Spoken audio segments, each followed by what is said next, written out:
Hi everyone, welcome to the cybersecurity webinar today. We'll just give it a couple more minutes just to make sure that everyone who wants to attend is in. So bear with us. We'll just start at a couple of minutes past just to make sure that we have anyone who wants to attend. Okay.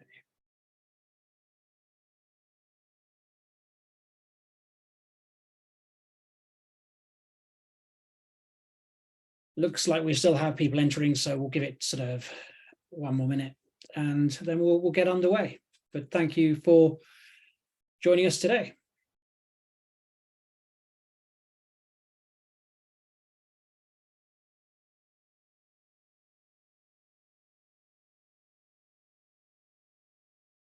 Okay, so welcome. My name's Matt. I'm one of the enrollment counsellors with Coursera, and thank you for joining us today for the webinar for the online masters in cybersecurity with the University of London.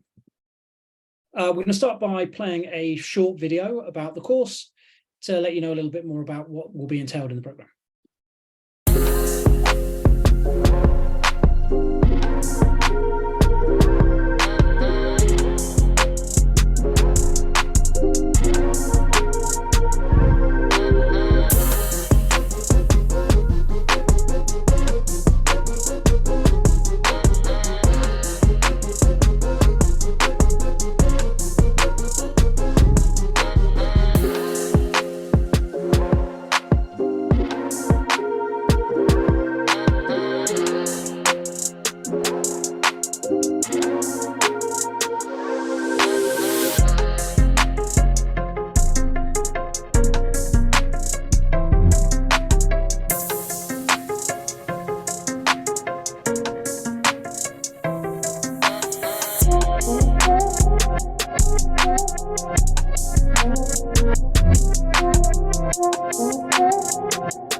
So hope you enjoyed that video, and what we'll be running through today, I will be giving you a program overview, then we'll have a talk about the application process, the key dates, and then we'll have a live Q&A, who we will be joined today by one of the members of faculty from the University of London, who will be helping us with our Q&A and talking about careers.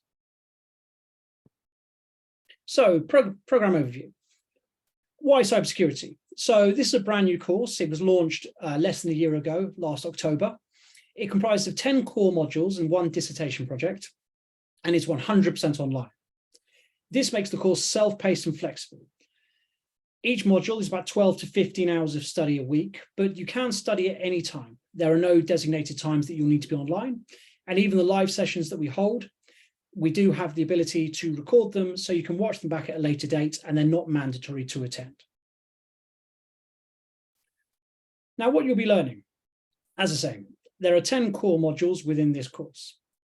You'll be learning cybersecurity foundations, security management and governance, cybercrime, applied cryptography, network and infrastructure security, computer system security, software and application security, security and behavioral change, information privacy, and then the last two modules are together, which is the research methods for cybersecurity, which will take you into the project.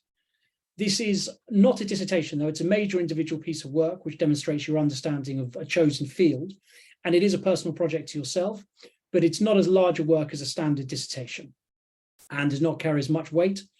It is similarly weighted as the other modules within the course. Now, the whole course will be taught on the Coursera platform. If you see the video, this will give you a breakdown of what the Coursera platform looks like. But if you've ever done any studying on Coursera before, it will run in a very similar way. The interface looks the same. The course is broken down into weekly subjects, which you can move through at your own pace. It is possible to get behind and ahead on the workload, so you do have to pace yourself. And there will be written content as well as the online academic reading, and there will be video lectures as well as practice and graded assignments.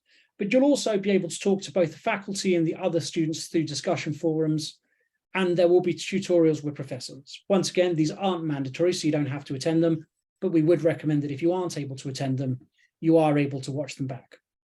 As well as this, as you can see on the screen, this is how you'll be able to see it. You'll have transcripts of everything, and it would also take you through to areas within the library and all the academic text that you require. As well as this, you'll have access to the University of London library, where you'll be able to get any books that you need within the course, as well as any other materials that you need for your dissertation.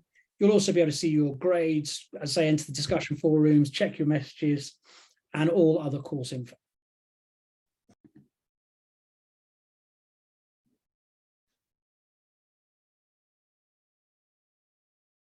Now, the admission requirements for this course. There are two entry pathways onto this course. We have a direct entry route and a performance-based route, depending on the career and academic history you previously have.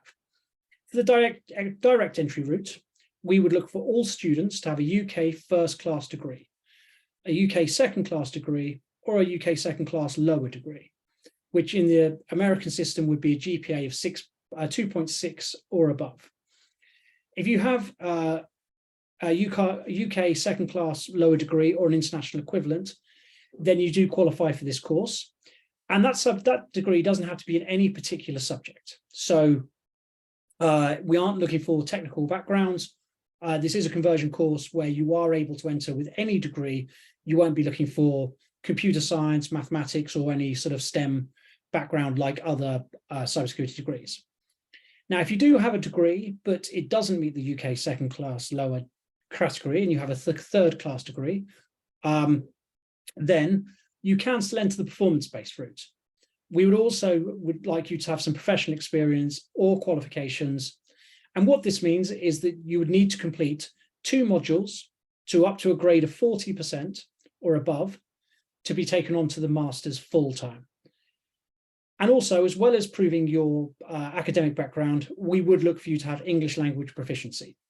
We do look at this on a case-by-case basis. So if you have studied within the UK or are UK educated, then that would waiver the requirements. Or if your degree was done within English, but also we look at IELTS, Pearson, Cambridge certificates, the TOEFL, Duolingo. All of the standard we would look for are there.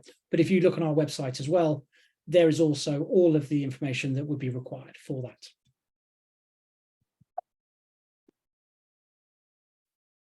Now, the program structure.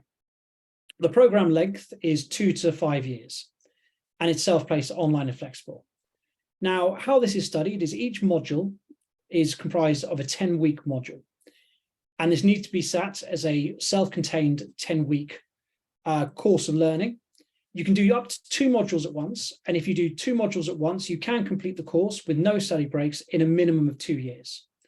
Alternatively, if you were to take 1 module at a time, this would be completing the course within about 3 to 3.5 years, or if you were to take some study breaks throughout, that would give you a final module of a final running time of up to 5 years. Now, there are 3 awards for this course. One is the postgrad certificate. There's also a postgrad diploma and the full master's qualification. Now, if you are to do the course in the minimum amount of time, that would give you the postgrad certificate. If you do the minimum amount of modules, which would be 1 module, core module, and 3 optional modules, which is 60 credits, it would give you the postgrad certificate. If you do 1 core module and 7 optional modules, which is 120 credits, it would be the postgrad diploma. And if you do all 10 core modules and the project, which is 180 credits, it would be the full master's qualification. And during this, as I've mentioned, you will get tutor support with hosted twice every 2 weeks, live recorded sessions where you'll have access to live tutor support. Now, the cost of this course, the total program cost is £9,445 if you're in a band A country, or £12,600 in a band B country.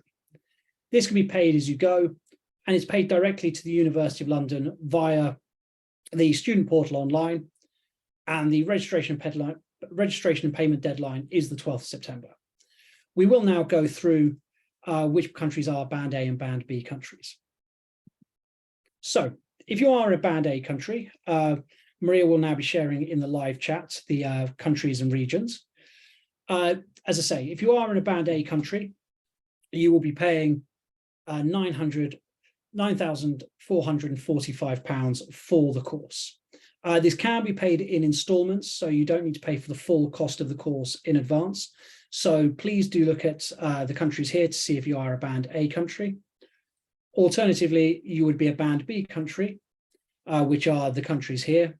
And the full cost of the course for a band B country is £12,600. Once again, this can be paid in installments of £1,050 per module, or £2,100 if you are doing 2 modules at once. The ideal student for this course.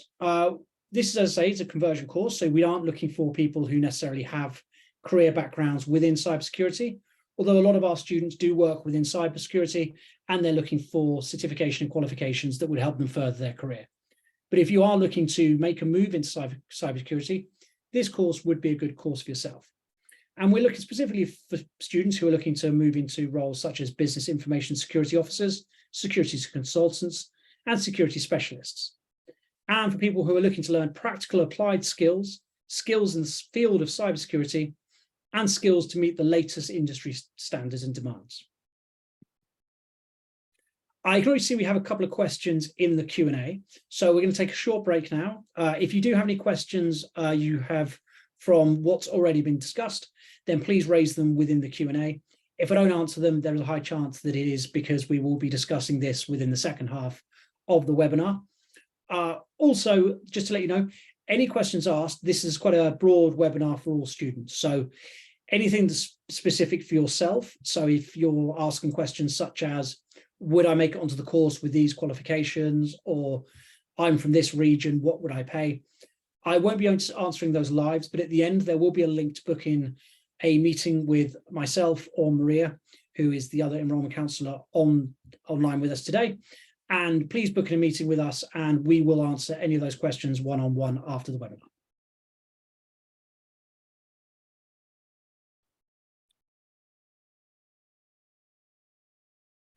So the first question is there any sort of precursor course you would recommend? It's 10 years since I did any sort of coding. I'm out of touch and this would struggle initially. So actually, if you go onto the Coursera platform with the University of London, there are 2 courses which we currently offer for either free or for certification, whichever way you want to do it, which are a precursor to this course. There's the Fundamentals of Cybersecurity course, and there's an Applied Cryptography course. Both of these are lighter versions of the modules that we offer. So they would be a good place to start. They will give you a feel for what you will be learning. They don't carry any weight, so you can't use them to apply for recognition of prior learning because they're not full master's modules. But if you are looking to something to sort of ease you in to see if this is the right course for yourself, then that would be a very good route to go down as some initial study before learning.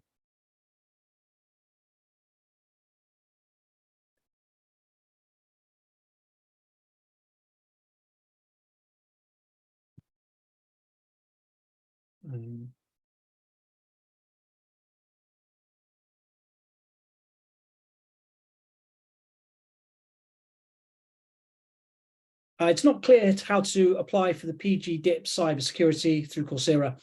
If you enter through the student portal, there will be the option of what you want to study. So you can select either of those, or if you apply for the full masters, you'll get a place onto the course. And then once you've met the required modules, you can then opt to take that certification.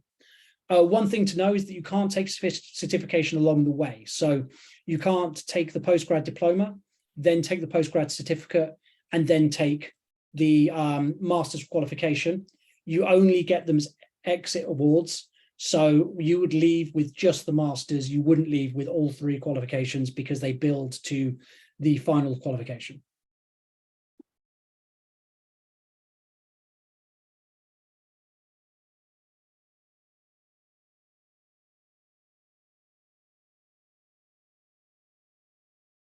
So I will be carrying on now. There are some other questions asked, a lot of them about sort of the registration funding of the course, which we'll be covering in the second half. So if I haven't answered your question, it's probably because we are going to be covering it now. Also, there are quite a things that are very specific to certain students. So once again, as I've said, if you're asking about the country you're from and what qualifications you'll require, then please do book in some time. I won't be answering those questions live today. So the application process. So for this course, there's a link at the top of the webpage, which Maria will now be adding into the chat. But this will take you through to the University of London website where you can apply. Halfway down the page, there will be the Apply Now button. And as was just asked in that question, there's the first question is award level. You would select MSc, postgrad diploma, postgrad certificate. So that's where you would be selecting what course you want to go into. And then for starting your application, you'll need to fill out sections on your study details, personal details. There's an area for equal opportunities, education, employment, accreditation, access arrangements, documents, and declarations. I'll be going through with you what documents you'll need, but this is one of the most important things, as we do need the right documents for us to make an assessment of you. And then after you've completed all of these areas, you can submit your application. So before you start your application, please do go through the application checklist and make sure you have all of these documents, as not providing them will slow down your application. So we need a scanned copy of your ID, your supporting statement. This is a personal statement of around 250 words saying why you believe you'd be a good applicant for this course. We need scanned copies of your academic transcripts and certificates, and we do need these translated into English. It is optional to give a copy of your resume. We do ask about your professional work history. This area does have to be filled out, so you can't opt to not fill out that area by providing your resume. We do need either that filled out and then your resume is optional, but your resume does not count towards not filling out that section. We'll need any other professional certificates that you have that you think would be useful and strengthen your application. And also we need any English language proficiency test scores that you have. And it is free to apply for this intake in 2023. So when you go through that first area, it will take you through to this. This is what the portal looks like. You'll need to go onto the admissions, fill out, as I said, all of those areas and provide all documentation to submit your application. And then once you've completed the application, we will send you out an offer letter. This will normally take around 2 weeks. That is 2 weeks from when an application is, in our eyes, complete. So if you haven't provided us with any of the documents previously said, if you leave off your ID, you don't provide your transcripts, then we will have to email you and ask you to provide those for us to make a decision. It won't be 2 weeks from when you initially submit. It will be 2 weeks from when we receive all documentation in order for us to make a decision. But once we have sent that offer letter out to you, you'll be able to log into the student portal, click the register now button and register for your first modules. And you'll be able to study up to 2 modules per session, and the registration will be closing on September the 25th, which is also the payment deadline. If you already have your offer letter, just to let you know, registrations aren't currently open. So if you do sign in to register, you will get a webpage saying that the registrations are currently closed. They will hopefully opening at the end of this week or early next week. And then your next steps after registering are to pay for the course. And that's when you'll receive access to the orientation material. Please leave around 3 to 4 hours for the orientation, where you'll have to go through program policies, and then you'll receive access to the modules on October the 9th when the course starts. Even if you pay for the modules now, October the 9th is the start of the course. So although you've got access to the orientation materials, no one gets access to the first module until October the 9th on the first day of the course. And then once you've completed the course, you'll receive your degree certificate. As I say, you'll get this when you get 180 credits, and it's awarded by the University of London with academic direction from Royal Holloway University. Now, when you get your certificate, I'm from Coursera, as you can see, and the awarding body for this course are Royal Holloway. So Coursera aren't mentioned on the certificate. Royal Holloway are mentioned, but the awarding body will be the University of London, which is why when you graduate, there will be a physical graduation ceremony, which will be held at the Barbican Centre in London. You'll be able to come down, be with all the other students and graduate alongside our campus students. As well as that, you'll receive a physical copy at your graduation ceremony. But obviously not everyone will have the option to come over to London to attend the graduation ceremony. So we will hold an online graduation ceremony, and you will receive a physical copy with the official signatures and stamps in the mail if you aren't able to attend. And now key dates for the course. So the applications are open now, and as I say, registration will be opening in the coming weeks. The application deadline is the 11th of September, so there is still time, but please do get your applications in as soon as possible, as towards the application deadline, it will take longer for applications to come back. So if you do request any further documentation, say English language requirements are required, it leaves you less time to meet these requirements. So the sooner you get your applications in, the better. And then registration deadline will be the 25th of September, with classes starting on the 9th of October. So now, as I said before, we have one of our careers faculty with us today, Elizabeth Wilkinson. So please join us, Elizabeth, and we will answer some questions. Thank you very much, Matthew, and a really warm welcome to you all. It's a particular pleasure for me to be here because not only am I the Senior Careers Consultant for MSc Cybersecurity, but also I was for many years the Director of Careers at Royal Holloway and worked very closely with my Royal Holloway academic colleagues who then very much were working on information security and the sort of work that's developed this program of cybersecurity. So I'm happy for two reasons. So what I'm going to do now, I think, is that I've been asked to give an overview of the career support that we offer to our cybersecurity students, and also a bit of an overview about the job roles that you might do following this qualification, and ways in which I think you can improve your chances of, when you've done this qualification, of getting the sort of the life and the work that you want to. So I'm going to start with some slides and take an overview of how we do the University of London Career Service, and get a sense that you get a sense of what that's part of what you get with the package. Then, as I said, I'll give you a little bit of an overview about what careers it might help you to progress or launch. And then I'm here, like Matthew, I'm very, very happy to take questions and answers on the sort of career prospects and career support angle. So let me just start with, so if you just bear with me 1 minute, I'm just going to take my slides back to the front before sharing them.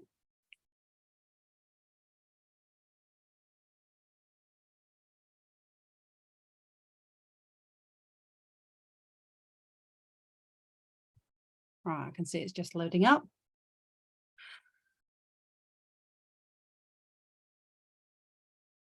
Perfect. We can now see your slides. Right, so lovely. So as that shows, so my roles, I'm Liz Wilkinson, I'm a senior careers consultant at the University of London Career Service. So I've been working in this space for 33 years, but I'm also part of a brand new University of London Career Service team, where in the last year or so, we've had a real expansion of our career support for our academic programs, including targeted support for our technology programs, of which MSc Cybersecurity is one.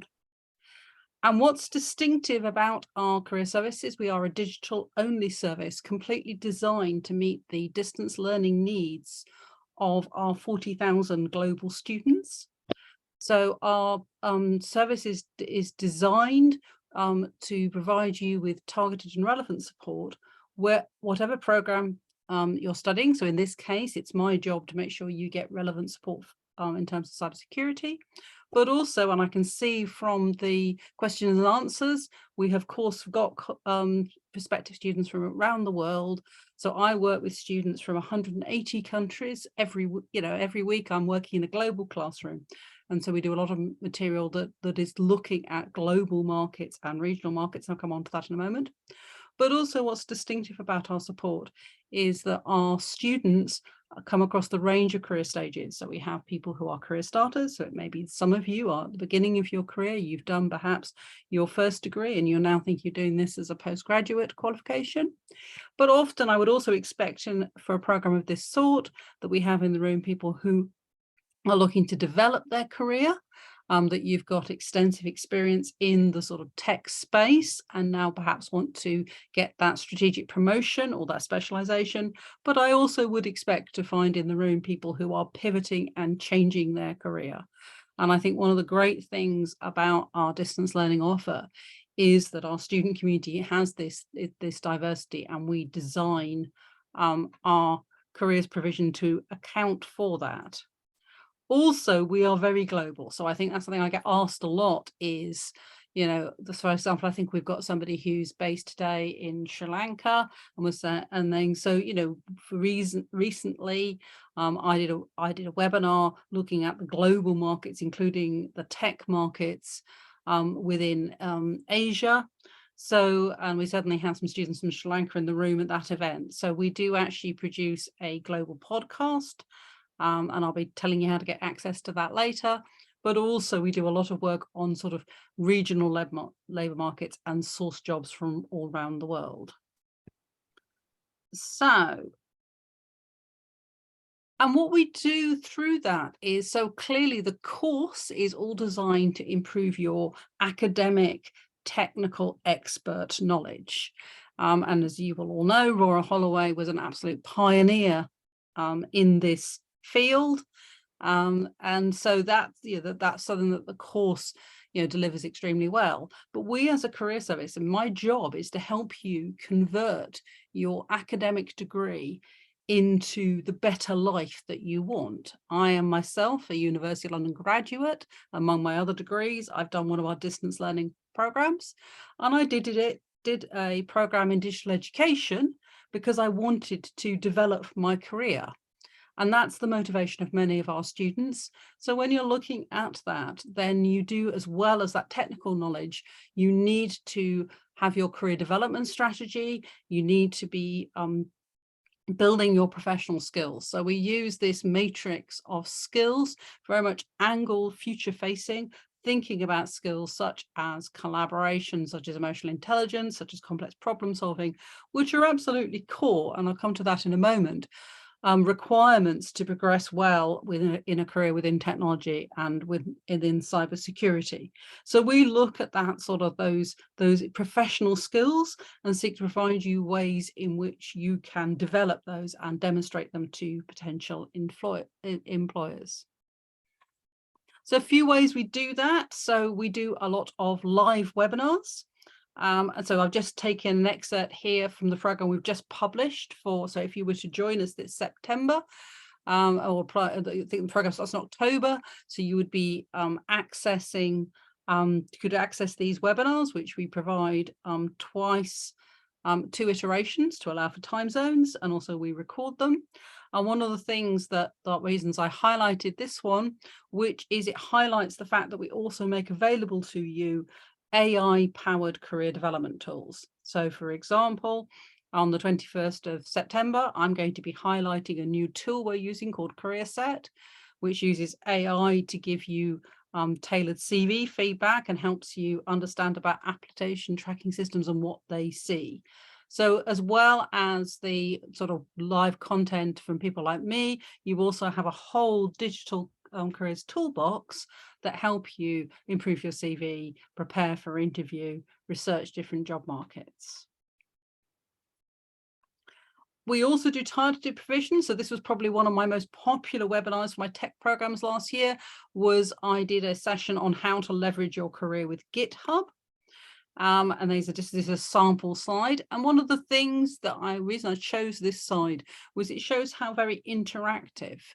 So our sessions are an opportunity to meet with a global classroom, not only students in the cybersecurity program, but we also have big transdisciplinary environments. So it's very common for me to be having webinars where perhaps I've got people from cybersecurity, from data science, from computer science, from information security. I may also have people from our MBA programs, from our finance programs, from our law programs. And of course, this can be a great way of developing your contact of your professional network. And also we seek to make it interactive and give you the opportunity to ask the questions that you're really concerned about. We also provide, and it is very popular with our students, we provide our own completely free of charge micro-module professional development content. Often people study our programs because they are looking to pivot their career, develop their career. It's a long time, they're not sure their CV's doing what it's sure, they're not sure their career plan is appropriate to market. They're really not quite sure how to make the most out of LinkedIn. So we put together 2 micro modules, one focusing very much on how to plan your career strategy, and one which is particularly popular with our master's students, which is one which is all about professional skills and how you can develop them. And I think it's particularly important with our master's students because I think often people are hoping for a promotion or a pay rise is one of the outcomes they want from study with us. And so therefore we talk about things like, how to manage up, how to leverage your experience, how to look more strategic.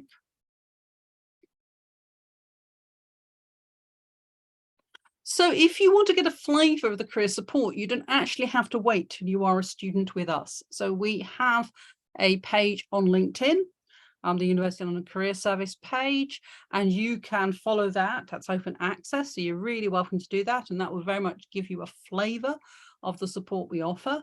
That's a good way to find our Global Careers Call podcast, which we create with alumni, employers, and with students. So, again, you can also find that in platforms such as Spotify. And, once you join us as a student, then we have a platform, Careers Connect, which has vacancies. As I mentioned, we deliberately source vacancies for all sorts of career levels and stages, but also from all around the world. And we have a whole range of sort of online access anytime resources. We are well aware that many of you, just as I was when I was a student, are working full time and you are fitting this round. So we do everything we can to make our career service time effective. So that, I hope, gives you a flavour of how we approach it. I'm just going to stop sharing now and see if what would you like me to do, Matthew? Shall I go to sort of the next questions, or shall I take some questions now?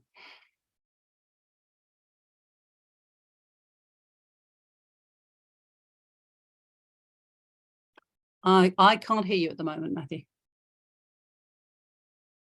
Sorry, I put myself on mute. So if anyone would like to write any questions specifically for careers, then please do put them into the chat box now and asking the Q&A. Just while we get some questions come in, we'll go through the slides. Absolutely. Although that being said, I think you might have answered most of these questions within what you've already said. So Let's have a look. So what career support is available to the University of London students who are studying online? So I think we've covered that one off. Do you want to move to the next question? I was going to say, I think you've done that fairly comprehensively. So then what job roles will the MSc in cybersecurity graduates be qualified to apply for? So that, that's a really good question, and it's a common one we get asked about a range of our technology programs. So I think it is important to realize that you don't come to this with an empty basket.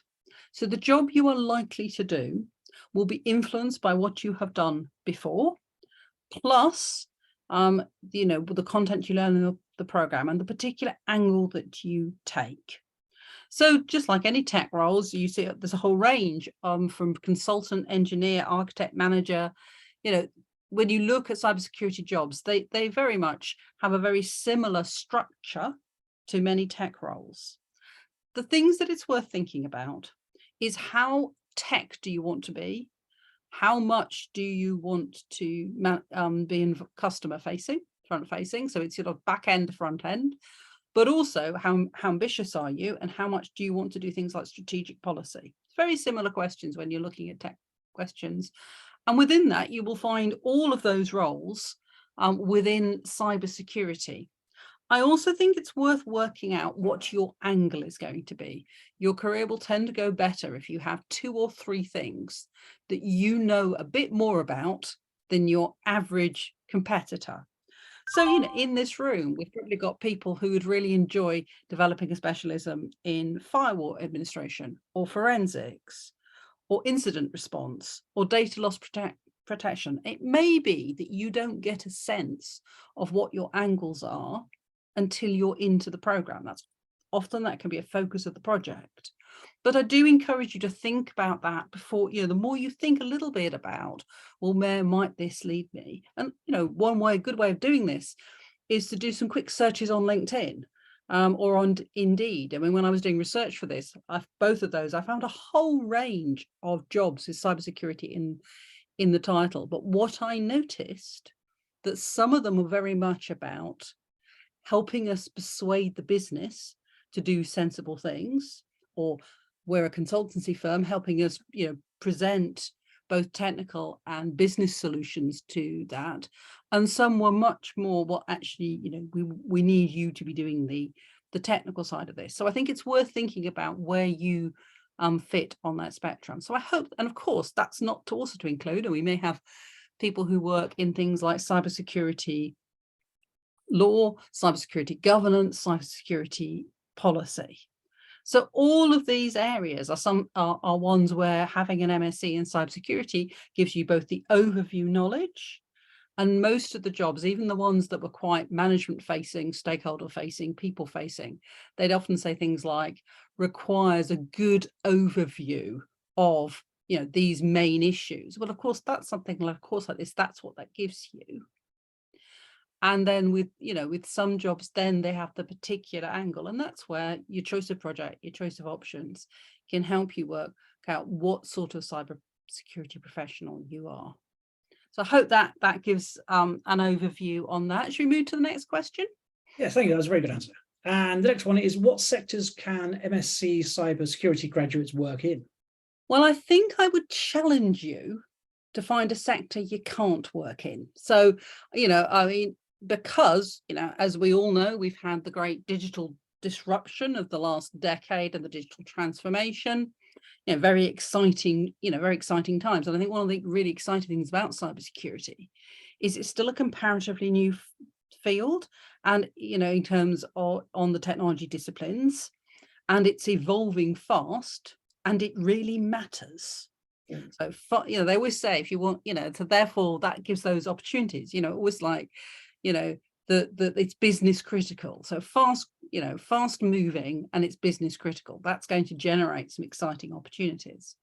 So what I would encourage you to think about is, what sort of sector would you like perhaps in 2 or 3 years to be located in? So actually, do you want to use cybersecurity to actually achieve a relatively balanced a good work-life balance, where you've got good hybrid working opportunities? Perhaps you're working for a big organization. The fact that you've got very business relevant skills enables you to actually do good work, but keep it in its box and live the life that you want. That's one sort of path with cybersecurity. Or actually, do you think that the cybersecurity could be the path where you add value to the sort of high reward, high risk startup culture? You know, they have to do cybersecurity too. And is what you're thinking, how do I use this as my sort of leverage to getting, you know, good share options? Is it that you think, well, actually, it's all about the money and there's nothing wrong with that? In which case, they would say, you know, that your reward as a cyber security professional will correlate the norms of the sector. So clearly, you know, looking at high-paying sectors, you know, such as the high-paying end of finance, you know, that therefore that will give you that elevation. I did some research on salary. So generally, certainly in the UK, and this one, you know, it may well be more globally applicable, but the data I found was UK salary data. Cybersecurity gives you about, at the moment, about a 10% premium on your average tech job. Doesn't, you know, so it's not a road to easy money. And I think that's really important to say that, just because it's trendy. But, you know, there are well-paying parts of the market, such as finance, which really have to get cybersecurity right. And we all know why. And therefore, it can be leveraged to a high-paying job, but you do have to be analytical. Because I've also found plenty of cybersecurity jobs which paid good professional wages, but they were normal, not stratospheric. But what the companies were saying was, but actually also we won't expect crazy hours or things. So that's that trade-off. The thing I would want to flag, particularly for those of you who are interested in things like incident response, which is, you know, black hat hackers are no respecter of your sleep. So, you know, you do have, you know, again, it's worth thinking about as you choose between roles. You know, some, you know, do require that on-call and things, and we'll pay for it, but things. So, you know, bear in mind, you know, whereas in some other roles, that's not so much an issue. You're not the person who gets, you know, rung up at 3 a.m. in the morning to say that, you know, somebody's just had a go at your firewall. So I hope that gives you the flavor. And of course, the other thing, which is you are seeing a number of people using cybersecurity for their own entrepreneurship. And we have many entrepreneurs in our students and alumni, so I'm well aware in this room that may be you.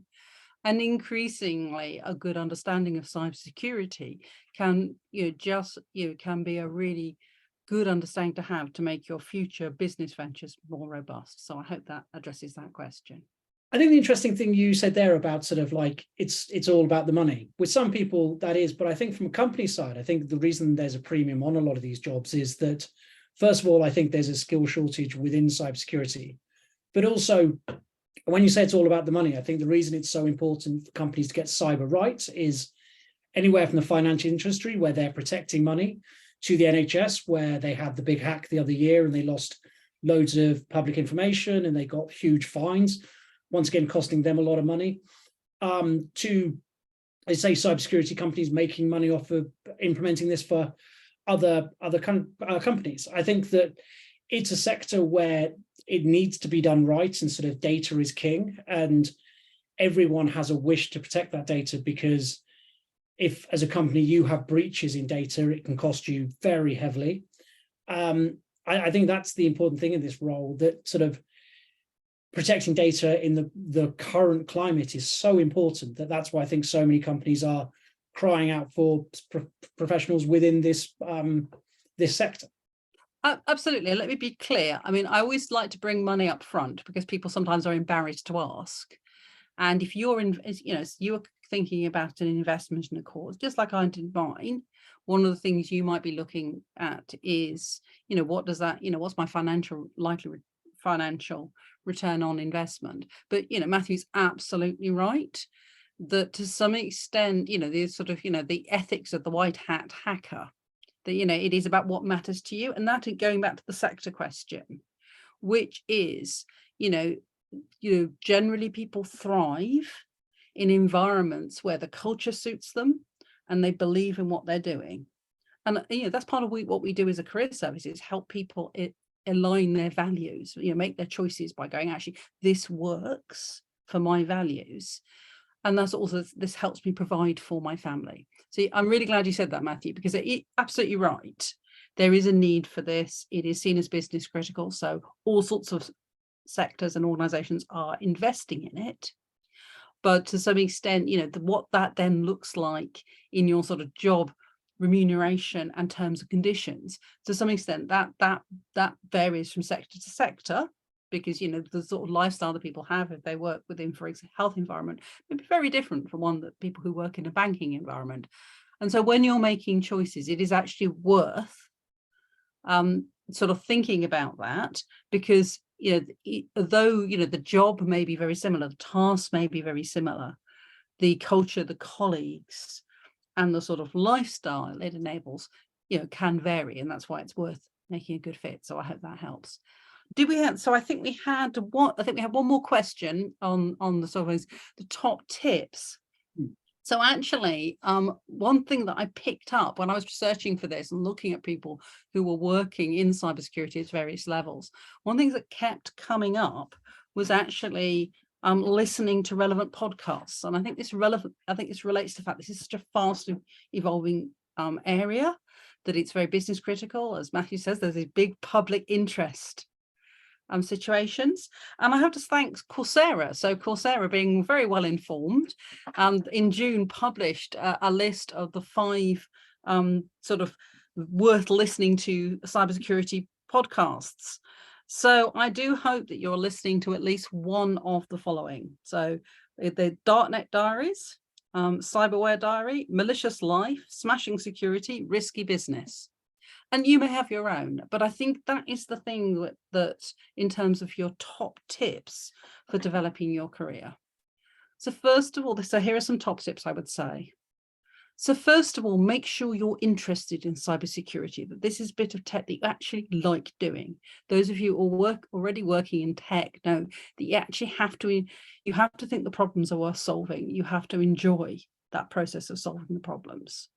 So, just do a little check, and often, listening to something like those podcasts can inspire you. And that can be a very good way of keeping your motivation up while you're studying, while you're juggling, work, study, and family life, which so many of our students are.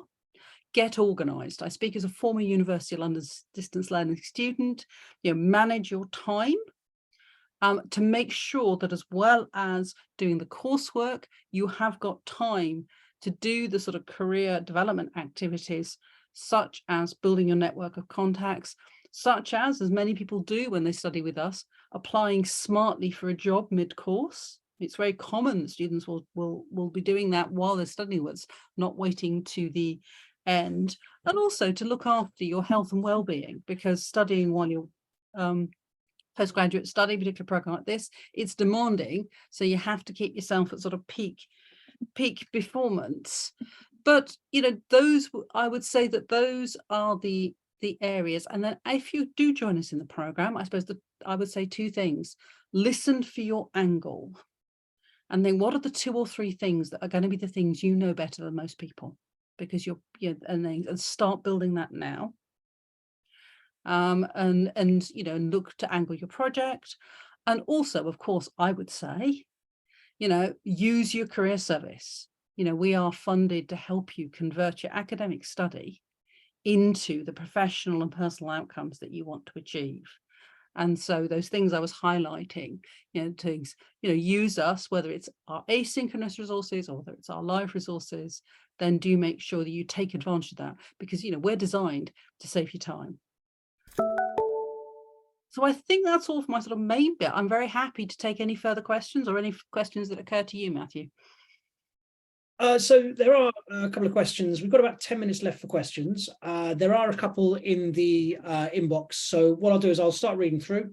If anyone does have anything about the career services, then please do ask them. Having Elizabeth here is an untappable resource, so please do ask everything, as she will only be with us for another 10 minutes, and once she's gone we can't ask her anything.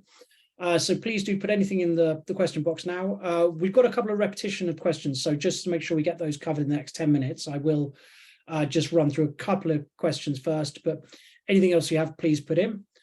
So the first question is this course recognised by Student Loans Company for funding?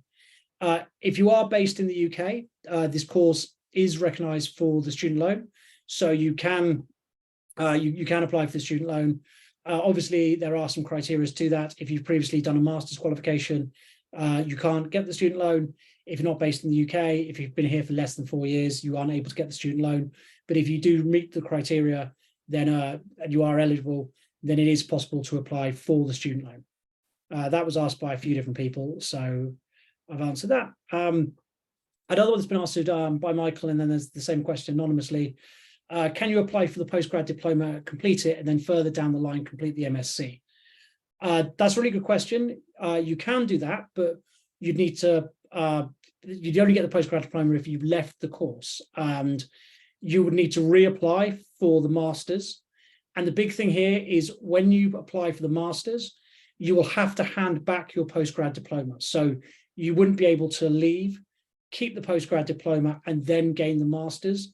When you reapply for the masters, the University of London will expect you to hand the postgrad diploma back to them, and then you will get the awarding of the masters at the end of the course. So you don't end up with both, but it is possible if you do the postgrad diploma and then further down realize you want to complete masters, you can reapply and then complete the masters, once again, as long as you're accepted back onto the course. If we pursue this degree, the London visa is provided by the sponsoring university. This course is 100% online, so there would be no requirement to have a visa. So visas are supplied by UK immigration. It's not something that's provided by either Coursera or the University of London, especially as this course isn't a campus-based course. So this course would not have any sort of guaranteed visa to attend London. So no, that's not something that comes as part of this course because it's online and it can be studied from anywhere in the world.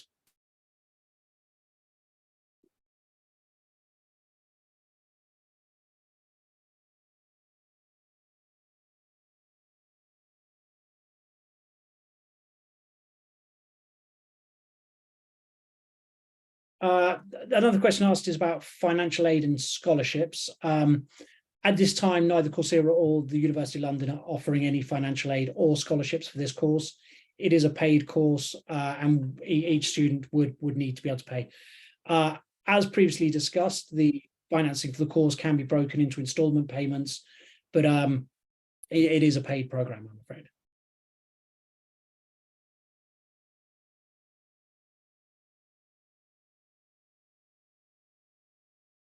Okay, I think that is almost everything answered. So please do put it. We've got about 7 minutes left. Please do put any further questions in. Is there any professional accreditation attached earned with this master's? Just the qualification that you'll be receiving, which is a master's. It is awarded by the University of London, so it does hold the full master's qualification, but there's no there's not sort of NCSC or anything attached with it alongside it. Most accreditation takes about a year after you've had a graduating class. We've only been running for about a year, so the first graduating class will be in another 12 months' time. And then after that, once we've met other criteria, we will be able to apply for accreditation. But due to the early nature of this course, we're not currently holding any further accreditation.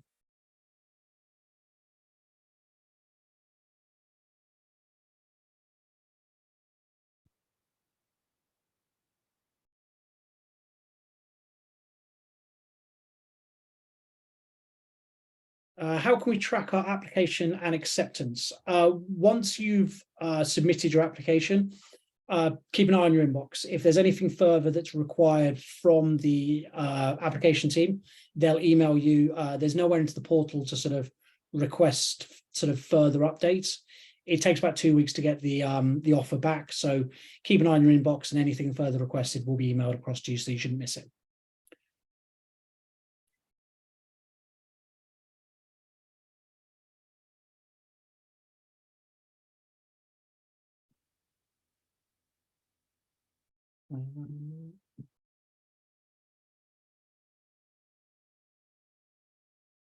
We've got about 5 minutes left. So if no one's going to, we'll give it one more minute for anyone to ask any further questions, but if not, we'll give you some time back. So the only other thing I have is, here's a QR code. Also, Maria will be sharing in the chat a link to our booking links for our diaries. So please, if you do have any questions that you would like to ask, there's been quite a few questions asked. I think Maria's answered a lot of them, specifically around people's criteria for entry and the countries and the funding for a particular people. Anything like that, please click the QR code, book some time in with myself and Maria, and we will be here to answer any questions you have. But if there's no further questions, I just want to say thank you, Elizabeth, for joining us today. You've been really, really insightful and helpful. And thank you for answering our questions and for your presentation, which I learned a lot, so I'm sure everyone else did. And thank you for attending, everyone else. Thank you for joining us today, and please have a great afternoon. Good luck, everybody.